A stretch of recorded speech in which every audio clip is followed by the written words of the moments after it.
Coach Eli na wengi wananifahamu kwa jina la Malakai Ando Mario.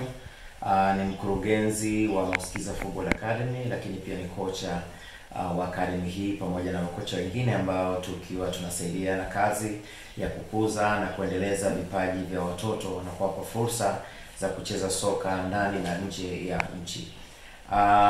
Leo tunataka kuzungumza habari ya fursa ya watoto ambao tumetengeneza ambao wanaenda kwenye mashindano ya kimataifa kule Zanzibar kwa ajili ya kuweza kushiriki. Kuna timu kutoka Kongo, kutoka Zambia, kutoka Burundi, Kenya pia, na timu kadhaa kutoka Tanzania pia ambazo zinashiriki pamoja na timu za ligi kuu za vijana.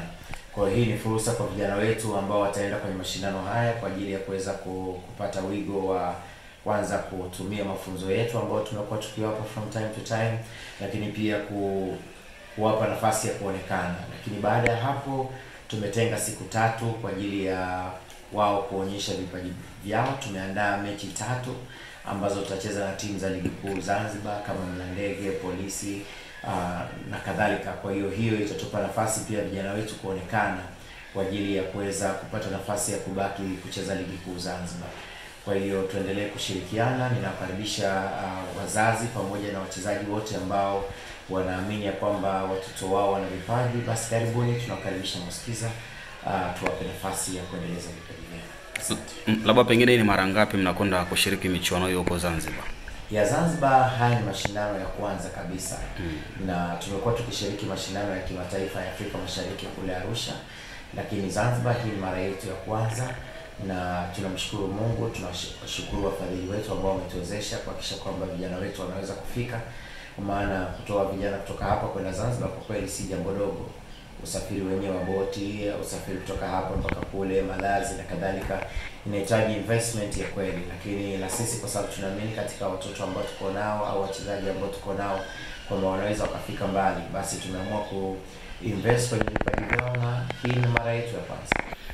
Ni moja kati ya njia ambazo tunaona huenda labda kuna wachezaji wengine wakabaki huko, wakawavutia vilabu ambavyo mtakwenda kucheza nacho.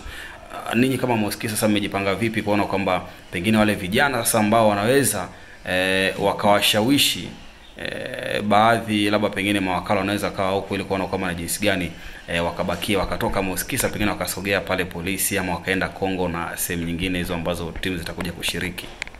Sisi kwanza vijana wetu tunaandaa vizuri sana. Kwa sasa hivi wako na program nzuri sana ya gym ambao wanaenda takriban kila siku, na wanasimamiwa kitaalamu kabisa kuhakikisha kwamba wanapata ile physicality. Lakini pia tumekuwa na program hata pamoja na kwamba sasa hivi ni kipindi cha mfungo, lakini bado vijana wanaendelea na mazoezi na wanajitoa vizuri kweli kweli. Na maandalizi haya tunahakikisha kwamba angalau tupate vijana 2-3 ambao wanaweza wakabaki pale kwenye ligi kuu Zanzibar au kupata nafasi kwenda Kongo na nchi kadhalika ambazo zitakuja na timu zao. Na sisi hatuzuii wachezaji, yani hata wakati mwingine hatuangalii sana maslahi yetu kwa sasa katika ngazi za awali. Kikubwa ni kwamba tuna mikataba na wachezaji wetu, na baadaye sasa wachezaji wetu watakapokuwa wamepata timu kubwa zaidi kutoka hapo, ndipo tunaweza tukaangalia swala mikataba. Lakini sasa hivi ni tunawapa hata kwa mkopo ambao ni bure, ili wachezaji wetu wasije wakakosa nafasi. Vijana wetu wako tayari na kila mmoja yuko motivated kuhakikisha kwamba anapata nafasi. Lakini pia ni nafasi kwa wale wa chini ya miaka 15 kuweza kubaki Zanzibar. Tumefungua tawi jipya, kwa tunawaenda pia pamoja na wale vijana wa miaka 15 ambao nao wale wako vizuri, wako vijana kama takriban 10 ambao nao watakuwa sehemu ya hii timu ambao zinaenda kwenye mashindano haya, na wakimaliza mashindano basi watabaki Zanzibar kuendelea na programu ya Moskiza pale Zanzibar. Na pengine huko wanabaki chini ya uangalizi upi sasa, kwamba ni Moskiza ambayo inafunguliwa tawi kule Zanzibar, ama pengine ni timu tayari wamekushapata za huko Zanzibar?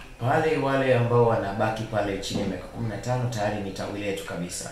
Tumechukua kabisa eneo, tuna viwanja, tuna campus kama ilivyo Moskiza hapa. Kwa hao wataenda kwenye programu yetu ambayo tayari kuna coaches na management ambayo imeandaliwa kwa ajili ya kuhakikisha kwamba kuna ulinzi na mazoezi na program zima za masomo zinaendelea pia pale Zanzibar. Kwa hiyo hii ni project mpya ya Moskiza ambayo itakuwa iko Zanzibar. Kwa hiyo ni Moskiza Zanzibar. Tuna malengo ya kutanuka na tumekuwa Kilimanjaro, tunaenda Zanzibar, lakini baada ya Zanzibar tunaelekea Dodoma. Tuna kanda 5 ambazo tutakuwa tukifunguka kuhakikisha kwamba tunatoa huduma zetu kwa kila kijana wa Kitanzania ambaye ana kipaji.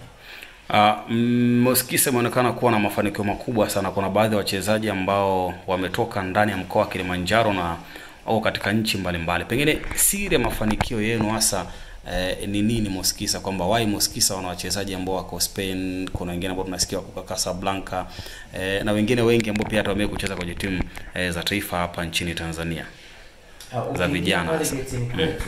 Ukiingia getini kwa Moskisa kuna nguzo 3 zimeandikwa pale. Ya kwanza ni nidhamu, juhudi na ubora. Hakika hichi ndio cha kwanza ambacho kinawafanya wachezaji wetu wa exceptional. Huwezi kuta mchezaji wetu kwenye game anatukana, anapigana na kadhalika, matendo ambayo si ya fair play. Sisi wachezaji wetu wameundwa kwenye misingi ya kuheshimu mpinzani, kuheshimu referee, so they are very disciplined. Hili linawasababisha moja kwa moja unakuta juhudi yao inakuwa ya hali ya juu, na of course ukiwa na nidhamu na juhudi, ubora always utakuwa pale pale. Lakini kwenye upande wa management yetu pia ina watu sahihi. Yaani hicho ni kitu cha msingi sana, kwamba inaongozwa na watu ambao wamesoma na wana nia ya kufanya mpira kuwa biashara. Kwa hiyo mwisho wa siku unakuta wanatafuta fursa. Hapa tunasimamiwa na makocha kadhaa ofisini kwetu. Ukiingia unakuta tayari si wa Tanzania, sina kinyume na wa Tanzania, lakini unakuta tayari hata staff wetu, marketing manager wetu ni kutoka Denmark, network manager wetu ni kutoka Denmark, mtu wa mambo ya IT anatoka Sweden. Ni watu ambao wanatutengenezea sisi wigo kwa ajili ya kuhakikisha kwamba vijana wetu wana fursa. Kwa management yetu na timu yetu iko vizuri sana kuhakikisha kwamba wigo mpana unapatikana. Na nikuibie tu za ndani, kuna vijana wengi sana mwaka huu kuliko hata mwaka mwingine wote ambao wanapata nafasi za kwenda nje. Kuna vijana wanaenda Uturuki, kuna kijana wawili pia wanaenda Ujerumani, kuna mmoja anaenda Denmark ambaye yuko timu ya taifa sasa hivi. Kwa hiyo kuna wigo mpana ambao umetengenezwa na hii timu yetu ya management ambayo inahakikisha kwamba hatuchezi tu mpira kutengeneza timu ya kwenda ligi ya mkoa, ligi ya wilaya. No, sisi tuko huko kabisa. Usishangae mwaka jana hatujashiriki ligi ya wilaya wala ligi ya mkoa. Ni kwa sababu tunatengeneza vijana kwa ajili ya kwenda zaidi kwa kushindana kimataifa.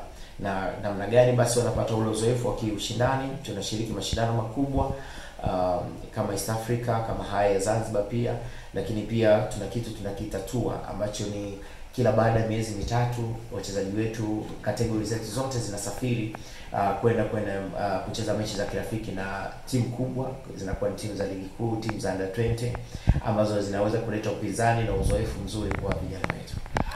Kituo kimekuwa ni kikubwa na tunazungumza kwamba pia soka la wanawake limezidi kushika kasi. Kwa nini mmeamua kujikita zaidi kuwekeza kwenye upande wa wanaume pekee? Kwanza ni kwa sababu ya financial resources, uwezo wa kifedha. Tulikuwa mwanzo na timu zote mbili, na mpaka sasa hivi nikueleze tu, mimi na binti yuko Simba na binti yuko Yanga, na binti sasa hivi yuko timu ya ligi kuu ya Misri. Hao wote tulikuwa nao na tumefanya vizuri sana, na hasa kwenye girls category unakuta hawana mambo mengi. Kwa mwisho wa siku wao kupiga hatua inakuwa ni rahisi zaidi.